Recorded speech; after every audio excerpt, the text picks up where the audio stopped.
do get to talk about race for the first time, you know, in a very real way. And we also get to see her live her dreams of actually being quote unquote famous. I mean, she goes viral, but I think even in death, she wants to make her family proud. And I think that is the most special thing on the planet Earth. What's up, everyone? Tanya here with popculture.com, and I'm so excited to welcome one of the sparkling stars of CBS's Ghosts, now streaming on Paramount Plus. Danielle Pinnock is here. Danielle, thank you so much for joining us today.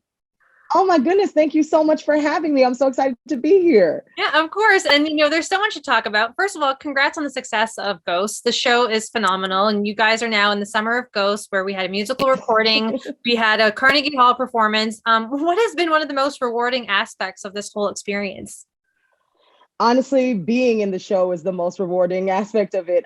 It is such an honor to be in this incredible cast. I love these people so much. And it is so fantastic being able to play this badass Alberta, who's 1920s Prohibition era ghost.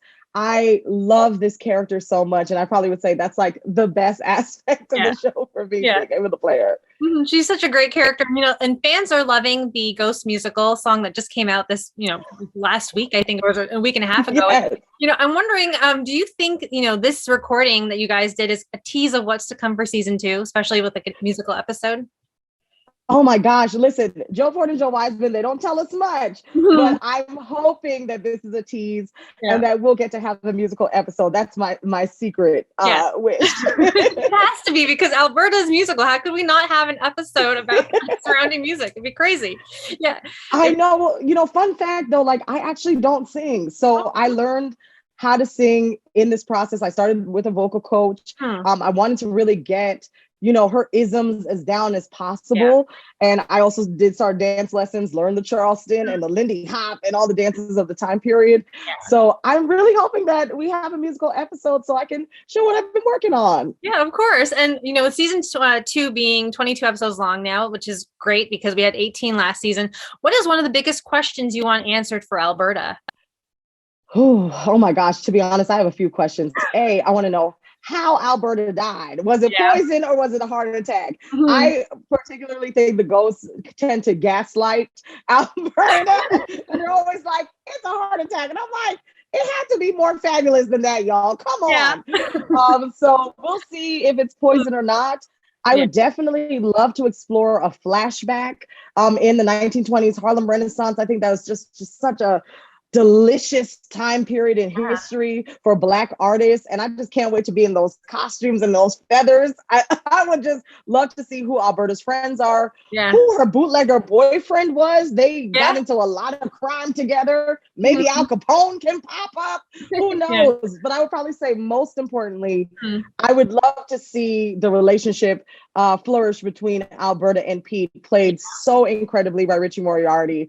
And we've started having hints of it in season 1, but I can't wait to see if that becomes her boo or not. I mean, there's so much there to like mine through, because like he's so adorable with her. He's trying to like open up now more too, you know, and no doubt, like you know, the Joes actually told us that they're going to have that relationship blossom. So what do you hope to see for that pair as, you know, he's starting to open up more, especially after that fake relationship with Nancy? And do you think maybe the tables could ever turn that maybe she, you know, Alberta would be more bold with him if he's not really stepping up to the plate? Well, I definitely feel like Nancy and Alberta are Brandy and Monica in The Boys' Mind. They are going to fight to the finish. But I think what I would love to see is Alberta put her guard down a little and to see her be a little bit more vulnerable. I think through season 1, you know, we see this brassy kind of hot mess with a heart of gold. And she does have these poignant moments, one where she's trying to get Hetty to vote for her and women's rights and things like that. She wants Thorfinn to tell the truth about burning down the gazebo. So there's like some great moments that she does have that take her out of the kind of over the topness. But I think the next kind of phase that I would love to see from Alberta is some vulnerability and some like, some romantic energy. I want to see what that's like for our girl. Yeah, it would be so great. And, just a little bit like, back to the murder mystery part of the season. I know that the Joes told us that, they will actually have this storyline kind of go throughout the course of the season for season 2, which is going to be really fun. Oh, you didn't know that. Even I told Devin stuff too. And Devin, you're giving me the tea. You're spilling the tea here. Okay. I definitely. So, aside from Sam doing the research, I'm wondering how much of a role do you think the others would play in helping her get to the bottom of her death? Especially what? A lot of them were there. Like 𝐿𝐻𝐿 was there, Isaac was there, 𝐿𝐷𝐻𝐿 was there, obviously Thorfinn. So I'm excited to see what their points of view were when she passed away on the Woodstone Mansion. And I would love to hear what their renditions of that story are for certain. It would be so cool, like a Rashomon effect sort of, or everybody has their own sort of angle of the story. Exactly. So great. In the Attic Girl episode, we did see that Alberta had another power, and I'm wondering, do we have any other powers, under your sleeves? Like, do you have anything? Listen, we find out week to week, just like the audience does. When I found out that Alberta could speak to Alexa, I died laughing. I thought that was one of the funniest things that they put in the script in this season. And then now all the ghosts want to know all of these things from Alexa. And hopefully there are more powers that Alberta has in season 2. We'll see. Yeah. And the funny thing is, when I was watching that episode, I was thinking maybe it's the reason why we know that Alberta has another power is that maybe your character is more in touch with herself. Like she knows, like she's not close to being sucked off, but she is like somebody who, she kind of knows more about herself. So that's very interesting. I thought that was a really cool thing to see. Yeah, absolutely. And I love the fact that like she can hum and the world of the livings can hear her humming. So who knows what else is in the mix? My goodness. Maybe she can make a cocktail, a Sazerac for people. Who knows? Who knows? So the Alberta Span episode I want to talk about, because that one was hilarious. I was watching it again today, and it's just like one of those ones where you have to laugh out loud because it's so good. And the part where Todd, he pulls out the toenail and he has a tattoo in the back. Aside from the balance of the humor and heart, like what do you think makes this episode so loved by fans? I think because we've seen Alberta for 8 episodes, and we want to know a little bit more about her murder, who she is as a character. And I think that episode is so, for me, it's a watershed episode, because we get to dive into the one Black character in the show, right? And we do talk a little bit about race, and she talks about the moments where she really couldn't stay at Woodstone Mansion because of racism, and she wants to make her father proud, and her father had a really hard time in the 1920s starting a restaurant and things like that. So I loved getting to see that shade, and shout out to Lauren Bridges for writing that incredible episode, because we do see Alberta as this kind of loudmouth diva, but it's really in this episode that we do get to talk about race for the first time, in a very real way. And we also get to see her live her dreams of actually being quote unquote famous. She goes viral, but I think even in death, she wants to make her family proud. And I think that is the most special thing on the planet Earth. And I know we talked with Joe Port and Joe Wiseman a lot about that episode, and they were really instrumental about allowing her to be Jamaican, allowing her, which I am. And I had a really great relationship with my father. He passed away when I was 16, and they were able to add those elements in the story as well too. So for me as an actor, being able to play that, it was Alberta Span was so special to me. And I'm excited for what other episodes I get the A storyline in season 2. I can't wait. Yeah. And I love that when you were saying that, I got goosebumps, because it's like, that's the thing. It humanizes the experience. It humanizes not just ghosts. There are still spirits and souls who are trying to move on and find peace. And so it's such a beautiful thing. That's the thing. The writing on the show is so well done. And there are some amazing lines on the show, especially with your character always name dropping too, like Al Capone and all that. But, looking back at season 1, has there been a favorite line or moment of your own, maybe, or even with a castmate? Without question, it has to be when Alberta sings, "Because I'm famous." Love that so much. I didn't know at the moment I was going to sing that line. And from that line onwards is all improvised that they kept in. And I could not believe that my improvs made it into the final cut.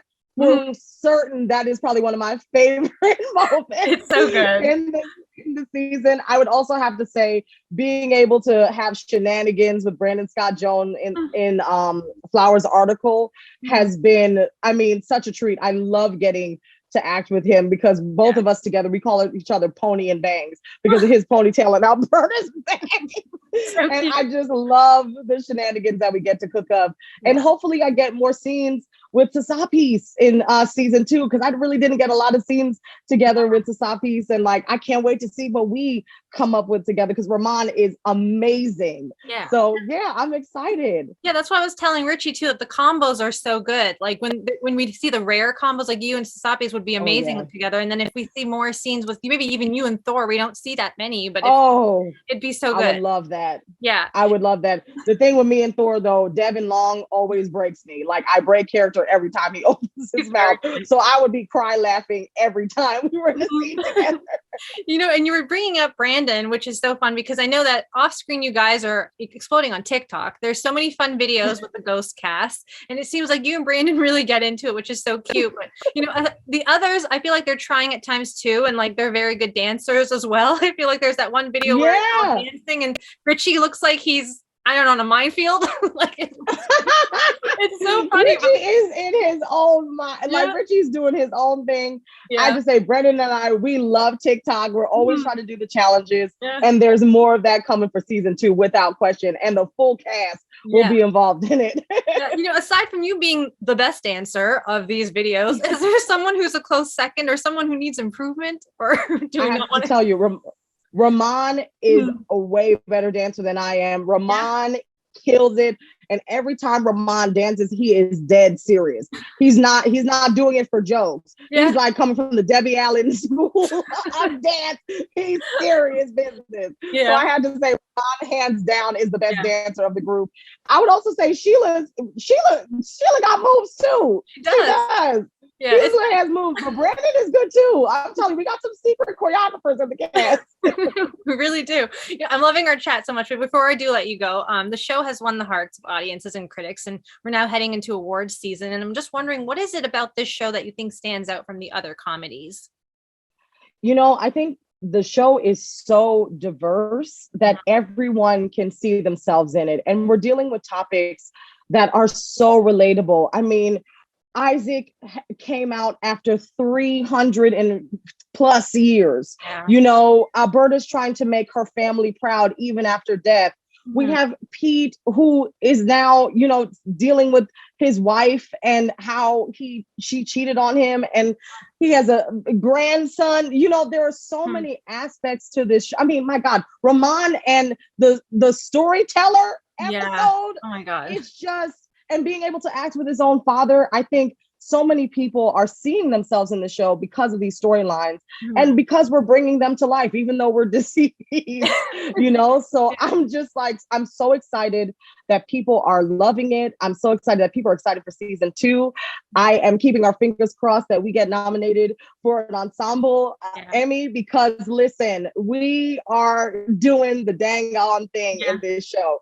So I'm just keeping my fingers and toes crossed because I love this show so much. Even though I'm in it, I'm a fan too. Yeah, of course. I'm also a fan, and I'm like praying for you guys and like rooting for you guys. But you know, Danielle, thank you so much for your time. It's been always such a pleasure chatting with you.